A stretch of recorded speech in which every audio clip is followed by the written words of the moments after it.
Morning, Gaffer. We're here again before the big Easter weekend, Wycombe this weekend. How are you? How are we looking ahead of it? Yeah, okay. Looking forward to it. It should be two great games over the Easter period, so the lads are excited. We trained well this week. It's been okay. Burton Albion result was the result that we got. Another point on the road. So yeah, we've got to go into Wycombe now. We're still full of confidence and hoping to go there and try and win the game. People talk about Christmas being the busy period of the season with kind of matches midweek, whatever, but Easter is another one, isn't it? If you look at it with the Friday and the Monday, and these games have huge meaning because the table's so tight at the end of the season, isn't it? It does, yeah. It's always like this, and I think this year even more so because there's only two games after the Easter weekend, which there's normally a few more than that, I think. So it's so tight, it's so close, and we happen to be playing teams who are in and around us, so that makes it even more exciting. Yeah, we've only got two games after that. There's a few teams that have got a couple more, so how they're going to fit them in, that's going to be tight for them, but we just got to go there on Friday, try and put in a good performance against a real tough Wycombe team and then see where we are for Monday against Sunderland.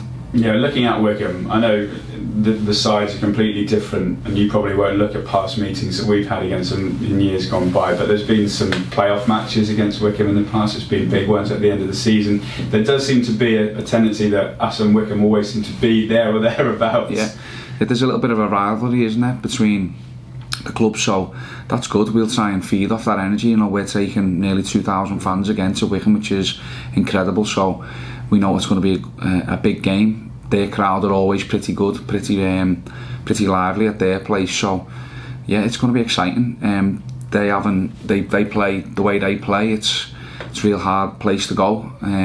We've got to stand up to the physical battle as usual, and yeah, see if we can match them and try and play some more football probably than what we had to last weekend. We've seen and we've said in the last couple of weeks about sides that are kind of bunched in and around us. You look at Portsmouth and Bolton, got great results against them. Oxford, a similar one as well. So you know, most people will be hoping it's similar with these 4 games going out. Yeah, all the games are going to be tight. They're against the top teams in the division, but what everybody keeps forgetting is that we're one of the top teams in the division as well. So all I ever hear on the news or in the reports is, oh, Argyle have got a real tough run in. Well, so have Sunderland and Wycombe and Wigan and MK, because they've got to play us. So we're doing alright. Everybody has underestimated us a little bit all season. They've always felt at certain stages we were going to fall off and come away from the chasing pack, but we've proved that we're not. We're there to stay, and we're still here to fight. We're going to give it 100% in these next 4 games, and anything can happen. So 12 points to play for. We're going to go for absolutely every one of them and give it 100%, and I'm sure we'll be fine. It'll be a heck of a ride.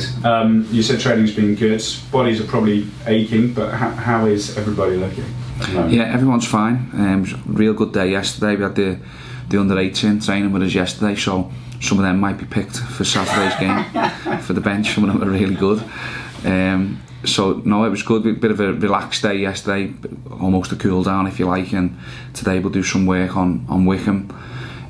Probably a day earlier than what we normally would because the game's on Friday, so we'll do some real work on them today, and then yeah, off tomorrow maybe, and then go into Thursday and travel on Thursday. So good, exciting. The lads are all in a good place. We've got a couple more bodies back on the training pitch again, which is good. And yeah, hopefully we can go to Wycombe, put in another good performance and slightly better one than last weekend. The under-8 one yesterday was quite good. Nance was blowing a bit. Yeah, he's not getting picked. Kev Nanskaville isn't going to get picked, definitely not. He's past it, finished. Just finally on that, I mean, how key is it maybe to have those sort of more relaxing down sort of days where it's a little bit more fun maybe than the kind of information overload that yeah, it's needed. So that we would have been in anyway yesterday regardless, and to get the young lads in to train with us, it just sort of lightens the mood and everybody has a bit of a laugh. We went in and done a community session yesterday over at Goals, which we missed out on over the Christmas period because of restrictions and whatever, so it was good. It was a nice day. It was good to have the youngsters in and around us, and as I said, some of them signed their contracts yesterday, which was great. And then when we went over to the community, all the kids had a great time. The first team lads had a great time, showed their support for them, so it was brilliant. And as you say, it just relieves the pressure a little bit as well, just gets you to switch off while still getting a bit of a recovery in. So good day, and then today's a working day and get planning, ready to go.